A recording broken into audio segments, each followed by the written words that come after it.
minutes. We ask out of respect for our speaker that you please remain seated. I don't know how you guys are going to do that. Until he has finished. It is my pleasure to introduce a very good friend of mine and our speaker tonight, Pat.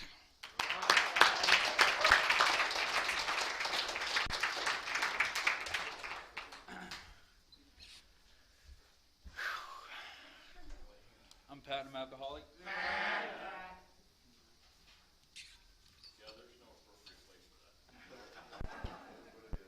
got a very dry mouth when I talk for a long time. What time should I go till, Mike? 12, 11. Okay. Careful what you wish for. All right. Again, sure. Again, I'm Pat, and I'm alcoholic. My sobriety date is March 1st, 2019.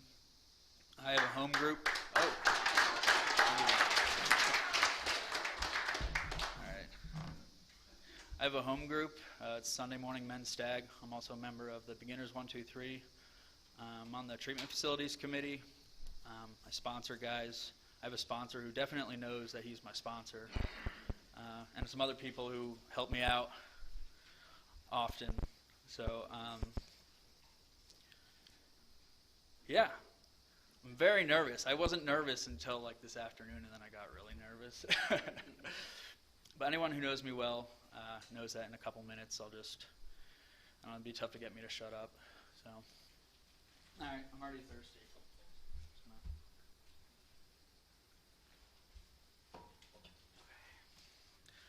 All right. So, I want to welcome the people under 30 days. The Chris's and Eliana. Yes, I got it. And congratulations, Daniel. All right. I'm horrible with names.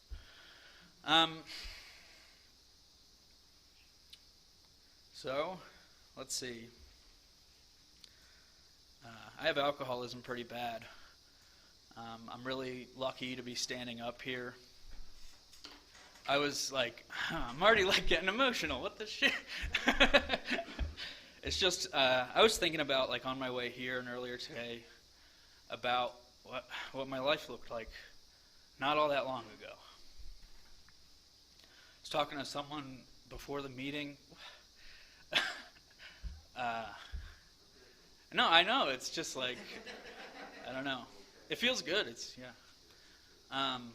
Talking to someone before the meeting who just got out of the detox/psych ward that I was at on March 1st, 2019. He just got out of there today. And why that's important to me is because I found hope there. It wasn't the psych ward or the Ativan that they gave me. That's why I went there, let's be honest. I realized that I haven't given Alcoholics Anonymous a real shot. And I was convinced that AA wouldn't work for me. I was convinced I was going to die. And I wanted to die for so long. On the surface, kind of. I wasn't going to do anything about it. But when I truly realized what was going to happen, that there was no way out of this, alcohol was my master, you know. I could stay sober for a while when the heat was on. And then eventually, I'd get loaded. And the last go-around, I saw that this was never going to change.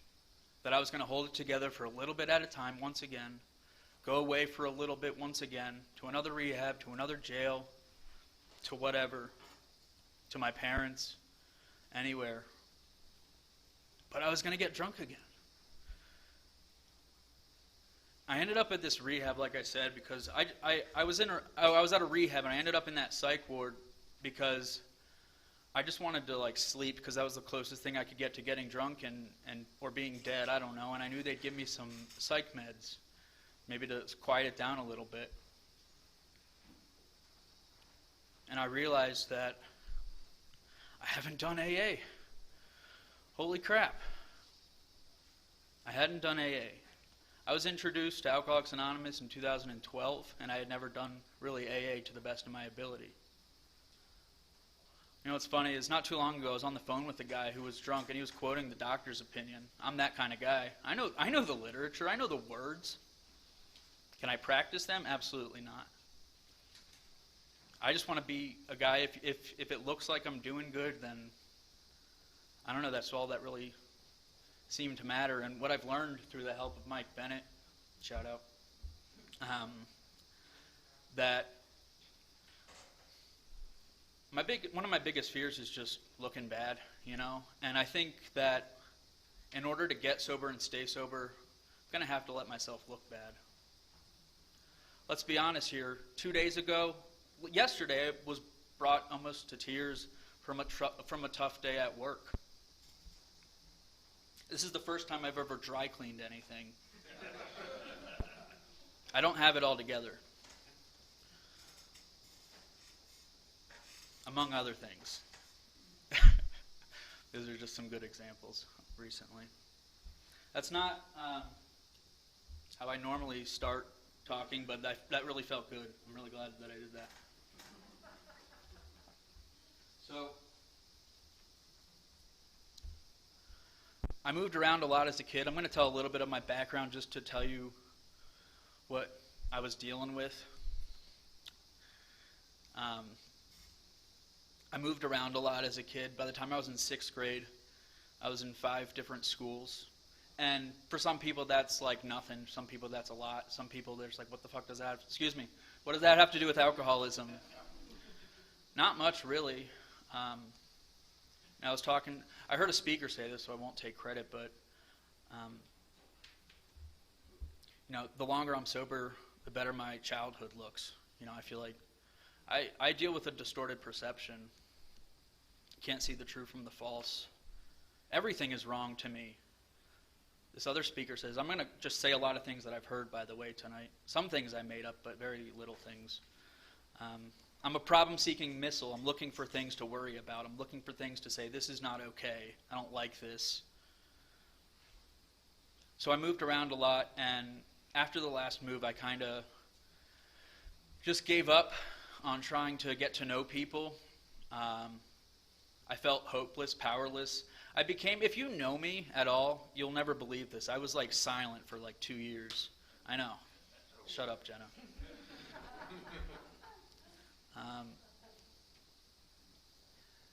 I didn't talk to anyone because I was afraid of getting close to anyone because I thought either I would leave or they would leave. And I think that's where like alcoholism, I don't know, something changed in 5th grade. And I don't know, it just wasn't okay. And some people it's earlier than that, and some people it's later than that. But for me, it was 5th grade that I just wasn't okay. And here's a funny thing: in 5th grade, same year, I won an award for DARE. You remember DARE in school, the elementary school? The cops come in and talk about. Yeah, I won an award. I wrote a paper how alcohol and cigarettes are horrible, and I'll never do them. And I spoke in front of the whole class. The whole 5th grade, and they gave me a medal. And yeah. So I thank you, Sandy. Yes, yes, I deserve that. So all I had heard about was what drugs and alcohol and cigarettes and any mood or mind altering substance. I'm an alcohol guy mostly. I like anything that gets me out of the here and now, or into the here and now, whichever way you like to look at it. But I'm an alcohol guy, really, because I like to black out. We'll get there. So, see, I'm already going faster again. Here we go. I'm feeling more comfortable. All right. So, I only saw what alcohol did to people, not what it did for them. I didn't know what that meant. And so I was against it, and then something happened when I was in like 8th grade. 8th grade, my sister is a couple years older than me, and I noticed that she was making more friends and having fun and coming home late at night giggling. And she was drinking the booze. And I was like, oh my God, like, you can't be doing, like, no, this is bad. Don't you know what alcohol does? But I saw a light in her eye. And she was similar to me, have like the nervous disposition. And she seemed okay, and that interested me for someone who was not okay for what seemed like forever, because I'm very dramatic, by the way. So my ideas about alcohol started to change. I didn't believe in alcohol. I didn't know what alcohol could do for you. I had heard about it in TV and movies and from people. But this time I had a first-hand experience. I had my sister coming home drunk and saying, "This is the tits. This is where it's at." Excuse me, I'm sorry. I'm really working on it. So I guess you could say I became willing to try something new because brought on by desperation. I don't know about you guys, but it's not as much that I have a problem with alcohol. I just really hate being sober, you know. And so what happened was, I said, all right. So I became willing to try something. I smoked pot the first time, and I remember I didn't know you could like change your consciousness and find a way to be okay. I didn't know it was possible. And so what was supposed to be like a maybe on weekends thing quickly became an everyday thing. And then came the booze and the other things, and I fell in love. So today I was at work. I had an interesting day at work. I'll start with this. There was a woman, she came to check in, and her room wasn't ready yet, so she got a beer. And I serve it at the front desk. And I gave her a beer. And then she came back a little bit later and asked for a bucket of beers. And I gave her the bucket of beers. No big deal. And then she came back a third time and got a bottle of wine. And something was different about her. The sweet spot. She was in the sweet spot. The place where I used to be able to get anywhere between, like, I don't know, for me, 6, more towards the 6. And I'm feeling good. And so, I don't know, I just saw it in her eyes, and I knew what was happening there. And then I was like, oh man, that looks good. Not like a, I want to get drunk thing, but it's like, I remember that. And then I remembered what had happened the night before to another person at the hotel. He got so drunk, he broke into someone's room, jumped in their bed with them, and puked all over the ground.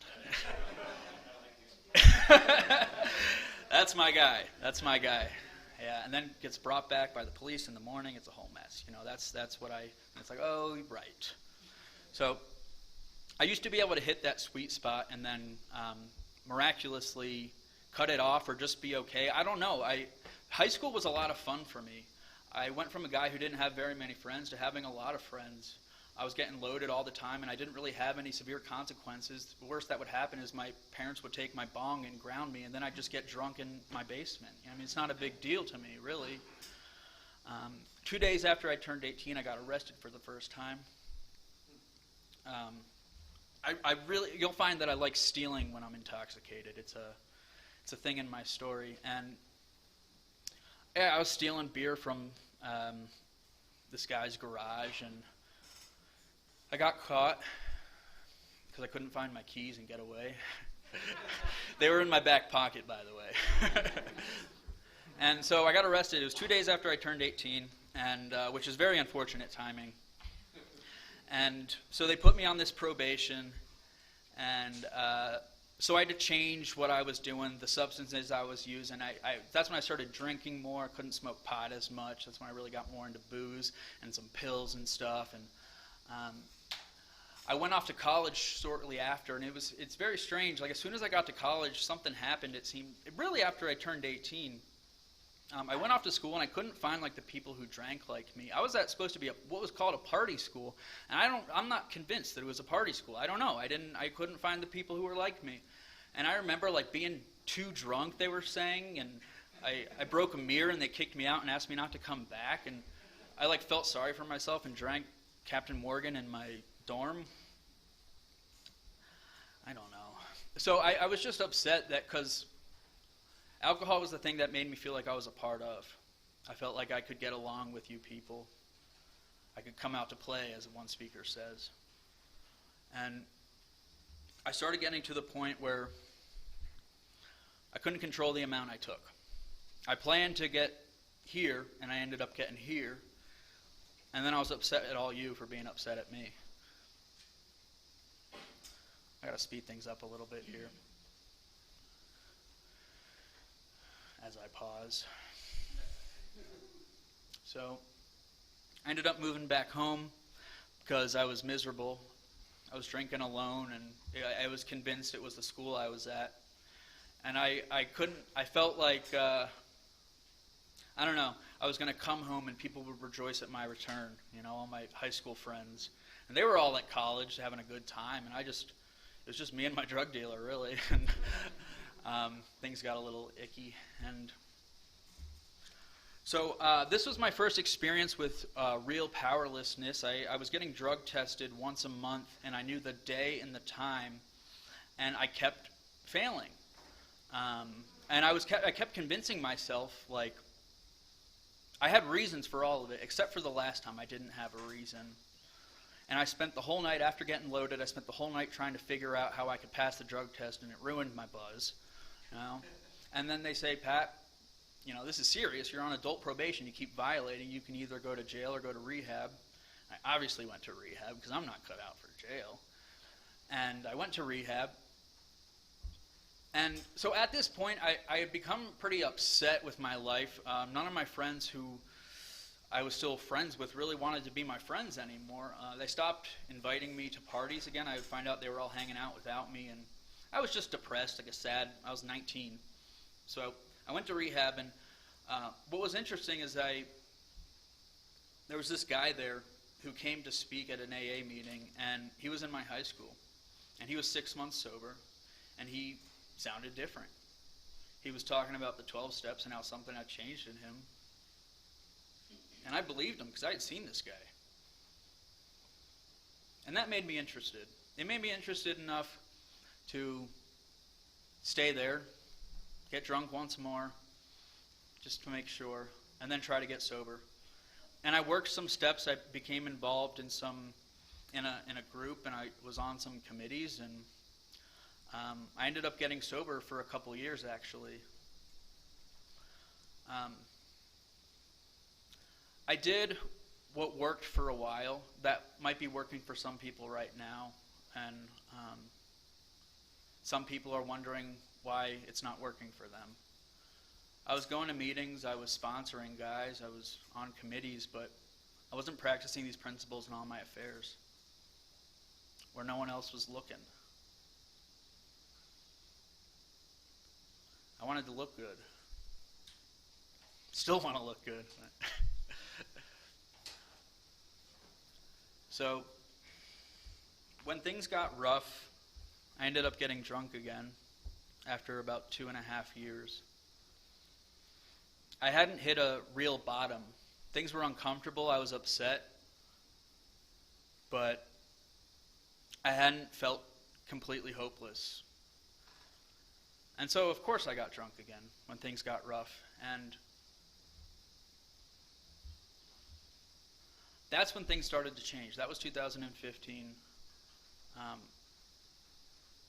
The second time I got drunk, I ended up blacking out for 4 days straight, which I had never done that before. That was interesting. I'm just talking about, how alcoholism progresses, even when you're not drinking. I started to feel like I couldn't get drunk enough, and that wasn't, I don't know if I had truly experienced that before. The third time I got drunk, I woke up in a jail cell, and I didn't know why I was there. I was stealing again.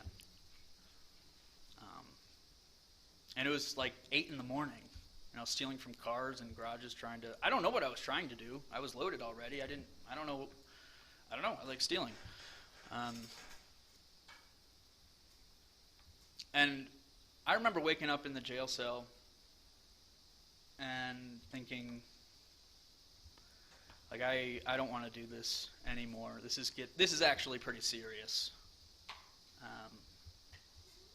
I got put on drug court, which is, if you're familiar, I was in Pennsylvania, by the way. It's just like a probation where it's like, it's really not okay if you screw that one up. But if you do it good, then they can like expunge your record and whatnot. Just different in every place, but that's what it was in Pennsylvania. And I didn't do good. Did not do good. I was convinced that I would do good. I, who have succeeded in a lot of things, not much, but in my head I have, and was convinced that I could beat this thing. I was convinced that fear would keep me sober, but I was just like, I'll just go back to doing what I was doing before, back in 2014. That worked, right? And the fact was, I went back to what I was doing in 2014, and it didn't work. I still hadn't been practicing these principles in all my affairs. I'd go to the meetings, I'd try to look good, and I'd play the part, but I've always had a tough time surrendering, really. So I think it was after 9 months I got drunk again. I'm trying to remember which time. Spoiler alert, I got drunk a few times. No. Yeah. It was either that time or the next time that I woke up. Where did I wake up? Oh, I like to do drugs when I'm drunk, and I know. But yeah, the plan was, okay, I'll tell you the plan. I was at work one night, and you always have a plan. Got to have a plan. And I was at work. I was the fine dining server, and the obsession hit me like that, right? I hadn't been doing AA for a little bit, and I was holding off for a little bit. You ever talk to a new guy and things are good? You're like the boy whistling in the dark. I'm okay, feel better, work better, everything's good. And then it hits you like a thunderbolt, and it's, I got to get drunk. And so it was probably 9 o'clock at night, and I knew if I started drinking that I probably wouldn't stop drinking for, I don't know, I have to get maybe a breathalyzer in the morning, so I can't start tonight. And so I decided that I was going to hold off and start. I'm going to call at 5:30 in the morning when you can call, and then run to the store. And so I held off, and I didn't sleep that night at all, but 5:30 in the morning, I called, and 5:31, I was at the beer store, right? I was at the beer store because the liquor stores don't open that early in Pennsylvania. Keep up. So anyway, so I was at the beer store. I started drinking. Plan was to just drink a little bit of beer and then get a little bit of vodka, beer, vodka, hang out for a little bit, not get too drunk, just finally relax for the first time in 9 months. It's been tough. They make me get drug tested every day. I got to go see a PO. I'm working a minimum wage job. This is, no girls are hanging out with me. I'm upset, And so I was upset, and so I started drinking. And then, so anyways, I end up at the liquor store when it opens. It was like 11 o'clock in the morning, and I'm chugging a half-gallon of vodka in the parking lot. I mean, who would have thunk it, And then I'm thinking I want to go downtown, but not in this town because probation might see me, downtown that town. And I'm gonna party. It's Sunday morning, 11 a.m. Who's up to party? And you know who was up to party? The homeless guys in the square. And we started having a ball. And one thing led to another. And I'm smoking crack in an alley. Not in an alley. I was in an apartment. And then this is just where my alcoholism takes me. I don't know. I lose complete control once I start. I really did have a plan. And then I overdosed in my vehicle and got a DUI. And now I'm pretty convinced that I'm going to prison because I'm on drug court. And the plan really was to have a couple drinks, maybe a little bit of hard liquor, no more. And now I remember I have a scar right here because my head smashed against the steering wheel. And they wake me up, and they're trying to stitch my face together, and I'm crying because I know what's happening. How did this happen? How did this happen? I'm going to prison. How the hell did this happen? This was not the plan. Story of my life. And they're yelling at me because I'm like spitting blood on them. Like it was like pathetic, They're like, you keep spitting blood. I don't know what they're going to do, but I stopped. So I go to jail for a while. I had a good lawyer, and so go to jail for a while. They send me to rehab, and then they put me on house arrest. And I'm done. No way. You know, the fact was I didn't think that I was. I just figured I'd go back to doing AA the way I did in 2014, and that would work for me. And I don't know, maybe for a couple weeks, a month, 2 months, I'd be going to the meetings and shaking hands and doing the deal, but I burn out real quick, you know. I lose interest. I find interest in other things. You know what I'm talking about. Thanks, Sandy. And I don't know, it was maybe 9 months later, I'm drunk again. Yeah. And this time they sent me to Florida. They didn't know I was drinking. They sent me for mental health reasons. And I went to Florida and did a little Florida shuffle. I'm going to skip forward a little bit. Next thing I know, I'm waked up. I woke up handcuffed to a hospital bed. And I got 3 felonies, and it's really bad. Again, good lawyer. They dropped the charges, sent me to Arizona because Arizona's going to fix me. And at this point, I'm convinced that I'm not getting sober, that something happened to me in Florida where I just lost hope completely. And so I come out to Arizona, a defeated man, and I'm 40 pounds heavier. I have hair on my head and on my face, but not much hair. I wouldn't speak to anyone, and I ended up getting drunk again. What do you know? And I ended up just living under a bridge for a little bit, just like a week, and I'm drinking as much as humanly possible, and I'm not getting any relief. And that was the best thing I ever did. And then I'll start back to where I started at the beginning, circle back there. I ended up in that psych ward, and I had this experience. And I realized that maybe if I do Alcoholics Anonymous for real this time, actually give myself to this program, something might happen. You know, for anyone who's out there who doesn't believe in God, who doesn't believe in AA, I get it. Totally get it. You shouldn't believe in God. You shouldn't believe in AA. Why should you? Because I told you? Because Mike told you? Because John told you? Whoever told you? No. That's blind faith. I don't understand people who have blind faith. No offense if you have blind faith. I just don't understand it. I went to church as a kid, and I didn't really like it. I wasn't like totally against it. I became against it because it was like cool to be against it. I don't know. And I understand if you don't believe. For me, I had to have the experience, and I came to believe through the experience. I take the action, then I get the results. I like to think of the second step as kind of a science experiment. I had a theory, a hypothesis, if you will, that AA wouldn't work, that there is no God. But I realized that in order to get a real conclusion, that I have to test the theory and I have to do it right. If I don't do it right, then I can never truly say that AA doesn't work and that God isn't real. So I put the steps into application in my life, and I got the result, and I found out that it's true. You know, that it actually, this is my own experience. I urge you to find your own.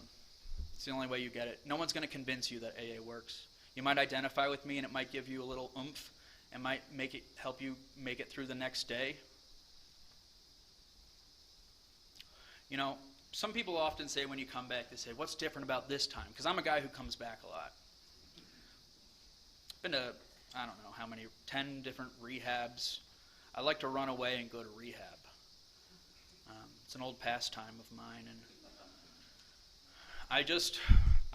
I wouldn't let myself really hit a bottom, and I wouldn't let myself experience Alcoholics Anonymous, and I was stuck in this limbo hell that I know some of you in this room are familiar with. It's very common these days, in this town especially.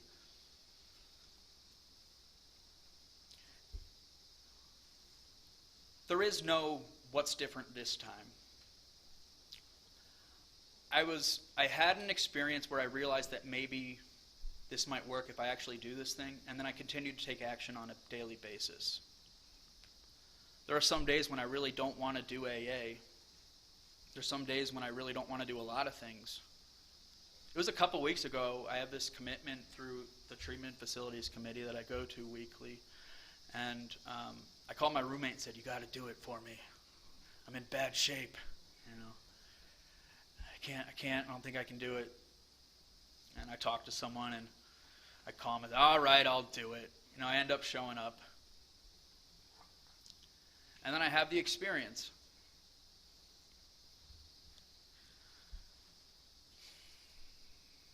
So, I'm going to tell a little bit more of my story here.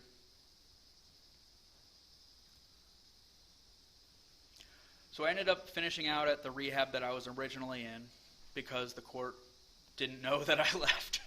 They didn't know that I left. That's why I finished. They didn't know that I left. And I decided to go to a halfway house. And I had been invited there. Someone mentioned it. And they framed it as a place where guys like me end up going, just kind of the hopeless drunks. And, it was a halfway house, But I got held accountable there, and I did AA, and I was introduced to different people. I was introduced to Alcoholics Anonymous, some good AA.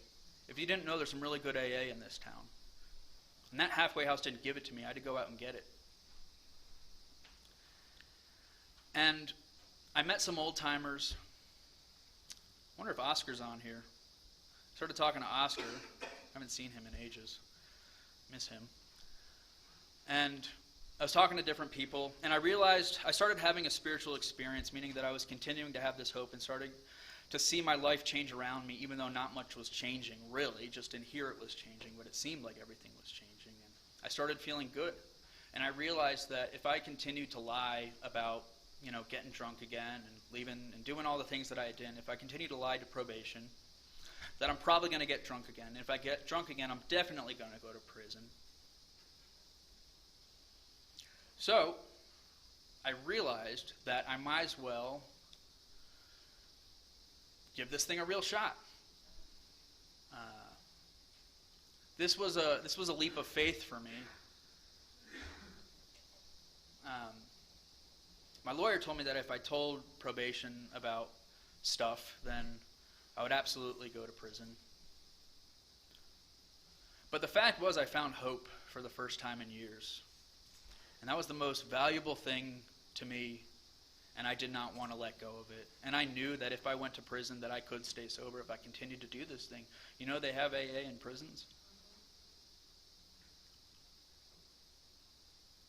And so I called probation and promptly was upset that I called probation. And what have I done? I said, "You're doing AA, kid." No one told me to call probation, by the way. We just talked about it, and I made my own decision. I have good sponsorship. They never tell me what to do. They just share their experience with me. The truth is within me. It always has been. I'm blocked when I come here and on a bad day. Usually it takes a conversation or two, some inventory, but I can see the truth. And anyways, I started freaking out because I didn't want to go to prison, even though I knew I'd be okay. But I was like, am I going to be okay? I don't know. I'd only been to jail a couple times for the month at the longest, And I got the best advice that anyone ever gave me. They said, "Stop worrying about that." They said, "Why don't you try, for the first time in your life, doing AA to the best of your ability just for the next 24 hours and see what happens. Call me tomorrow." And I had literally no other options. It talks about in the book, and there's a solution, it says, there's a solution. And I'm not going to quote it perfectly, but it says, none of us liked doing the deal, the self-searching, leveling of our pride, confession of shortcomings. But we come to believe in the hopelessness and futility of life as we had been living it. Therefore, there was nothing left but to try this program of action. So I said, what the hell? And I started doing AA like I had never done before. Started calling people every day, started going out to coffee every day, just started really doing this thing. And I ended up flying back to Pennsylvania a couple weeks later, and on the way to the airport, I was crying of gratitude for having this experience. I couldn't believe that I had found hope. And here we go. And I went back to Pennsylvania, and the judge called my name, and I was fearless, man. That's not of me. And I just told him the truth. You know, some people in AA and some doctors had written me character reference letters, and I just told them the truth, that I deserved to go to prison. And I told him that, do as you must, but I know I'm going to be okay. I just told him what I told you. I just told him that I knew I was going to be okay. And that I had found something here, and I wasn't going to give it up. And they ended up sending me back here, and I had 5 different charges, and he just gave me a year probation for each. I have to email them once a month. Are you kidding me? So I came back here, and the funny thing is I got, all screwed up in the head not too long after that, because it's funny how alcoholism works. I forget often. It's very easy to get off track. It tells us in the 10th step that we have a daily reprieve contingent on the maintenance of our spiritual condition. And I learned that a reprieve, because I didn't know what reprieve meant, I learned that a reprieve is a postponement of punishment, meaning that I am doomed to drink again. I'm going to drink again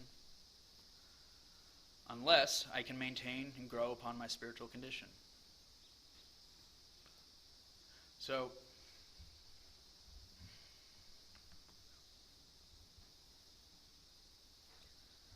I guess I'll talk a little bit more about the steps here. For me, I don't finish the steps. This is my own theory, so take it with a grain of salt. I just learn how to practice them and get a deeper meaning from them all the time. They don't end for me. I learned so much. Sponsorship truly is a bright part of my life. I don't know if they get anything from it. They say they do sometimes, and then they get drunk usually. But it keeps me in the literature. It's so funny. They call me and say something they're going through, and I literally just went through it 5 minutes ago. And they think that, I make sure they know that I'm not, I make sure they don't, they might, but I try to explain how very human I am. And I'm just doing my best. And I get to share my experience with them, and I don't tell them what to do. I just tell them what works for me, and I tell them to go find other people in the community, because that's what works for me. I know, you can talk, if my sponsor got drunk, I'd truly be okay. No offense, Devin. He's like one of my very best friends, But I've planted my roots here in Alcoholics Anonymous, and I call other people regularly, and I show up regularly. The thing is, I'm going to get off track. This is part of the way that alcoholism is set up, in my opinion. I'm going to get off track, but I realized a couple things. That if I keep showing up, if I keep getting honest with people, keep my ears open, and allow myself to look bad, then I'll get to have an experience, feel some pain, have another surrender, and stay. I get to stay. I've learned so much. Every day I learn so much.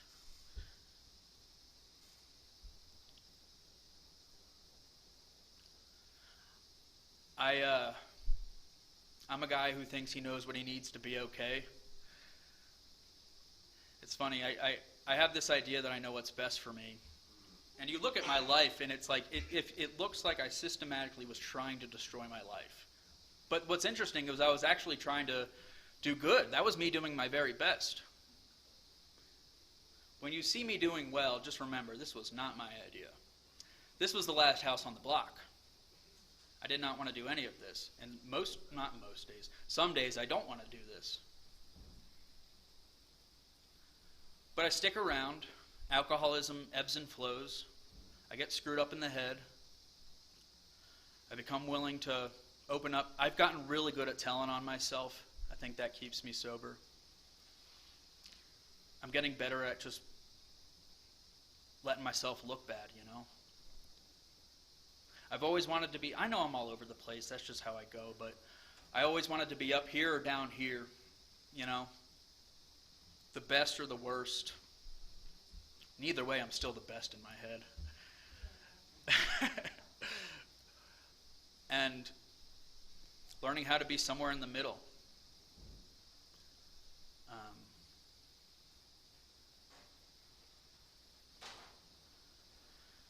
That's kind of, I feel like, where the truth is. I think that's more realistic. I learned how to work inventory, and I found out, here's another thing. If you're new and you hate yourself, good. You should hate yourself. I'm just saying. If you're anything like me, you should hate yourself. I had this idea that I was the victim, and everyone else was wrong. I hated myself, but I was trying to convince myself that it was everyone else's fault. And I didn't know why I hated myself until I did inventory. And then it made sense. I'm a scumbag. Now, I'm not saying I'm a bad guy. I acted like a horrible person. Doesn't mean I have a bad heart. Doesn't mean that I'm a... The fact was, I always wanted to be a good guy. I always wanted to be useful to others, and I just didn't have the power to carry it out. I had ideas about doing the right thing, just didn't do them. I always ended up doing what I wanted to do, because I was more convinced that that would get me where I wanted to be rather than doing this deal. Through inventory, I realized what the problem was. There's this guy who says doing inventory is like looking at an X-ray. You see what the problem is. I share it with someone else and become willing to start recovery, right? The fourth step is difficult because I've been convincing myself for so long that I'm not that bad. It's everyone else. And then I finally start to see that I'm the problem. But this is actually the best news that you could get. Because if I'm the problem, maybe I can change with the help of people in Alcoholics Anonymous and this God that I don't understand. So you start to see what the problem is, and once you find the problem, you can work towards a solution. So I started changing my behavior. My sponsor kept me on 6 and 7 for a long time, and I thought he was doing it wrong. Everyone ask him about it. It's funny. I need a new sponsor. I think it was the best thing he ever did for me. I'm so used to taking inventory, making amends. I'm so sorry. What can I do to make it up? Are we good? Cool. You know, and I never really took the time to actually change my behavior. I'm not suggesting that anyone do things slowly, quickly. I don't know what you should do. I truly don't. This was my experience. And I started really focusing on my behavior and how I could show up differently. My catchphrase became act better than you feel. To rise above my feelings. And something started to happen. I started to hate myself less. Because the proof that I was a scumbag started to change. And the proof that I was maybe not so bad of a guy started to become more prominent. I started to feel good. And that was earned.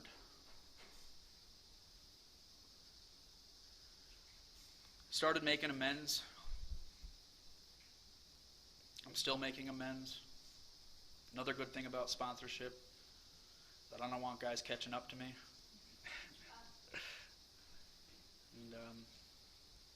And, I guess what I've realized is that I'm never, through all those times of trying to get sober, getting drunk, trying to do the steps quickly, slowly, however, I realized that I'm never going to truly, ever fully right my wrongs, because I can't take back what I did. If I were to right my wrongs, it would be to just not do what I did. Ever, just as if it didn't happen, and I can't. So when I realized that, it kind of took the pressure off me. And I realized that all I have to do is really just do my best to be my best. And to tell these people that I know that I'm wrong. I'm aware of it. Some people just want you to say that I know that I was wrong and I'm sorry. Is there anything I can do to work towards making things right?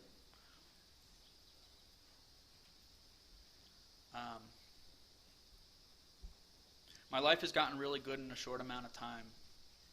When I was at that halfway house,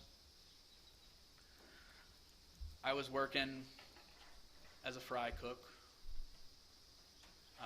I didn't have a car, didn't have any money, didn't have a girlfriend,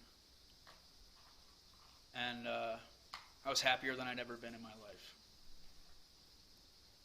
You know, I always thought that I needed to change the things around me, change the scenery, and then I'll feel better. I know what I need. And finally, once again, every once in a while, I have to be reminded about it, through just the pain of trying to live by self-will, that my way's not working, and the God idea maybe will. Why don't I give it a shot? And that's my 1, 2, 3. And I start to learn that, like Chuck Chamberlain talks about, that maybe heaven is just a new pair of glasses. Maybe if I can change my perception, maybe that's all that needs to be changed. Probably unlikely, but I'll give it a shot, you know, because there's nothing left. Once again, I don't do this out of virtue, by the way. I don't do this Alcoholics Anonymous because I'm a good guy, or I don't know, for a spiritual guru of any kind. I don't believe myself to be either of those things. Well, I mean, not really, no. I do it, like I said, because this is all I got left.